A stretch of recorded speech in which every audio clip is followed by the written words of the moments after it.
এক যুবকের হাতে একটা রুটি ছিল, আর ঠিক সেই মুহূর্তে সে দেখতে পেল এক বৃদ্ধ ক্ষুধায় কাঁপছে।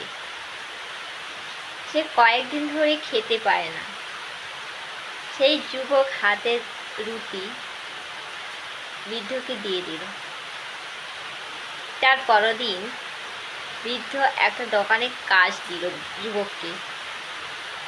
তাহলে দেখুন না বন্ধুরা, আমরা কি সমাজে এরকম আছি কেউ, যে নিজের পেটে ক্ষুধা থাকতে থাকতে আমরা অপর একজন ক্ষুধায় কাতরাচ্ছে তাকে গিয়ে সেই রুটিটা দিয়ে দেব বা নিজের খাবার দিয়ে দেব? সেরকম তো নেই। কিন্তু বড় বড় সাফল্য আছে কিছুটা ত্যাগের মধ্য দিয়ে। এই গল্প থেকে আপনারা আশা করি বুঝতে পেরেছেন, যুবকটি কিন্তু নিজের ক্ষুধা লেগেছিল, তাও তার হাতে থাকা রুটি সেই বৃদ্ধকে দিয়েছিল, ক্ষুধার্ত বৃদ্ধকে।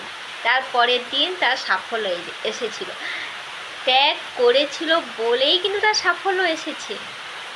আমাদের সমাজে যদি এরকম কেউ থাকতো, তাহলে সমাজটা আরও আরও কত উন্নত হয়ে যেত, তাই না?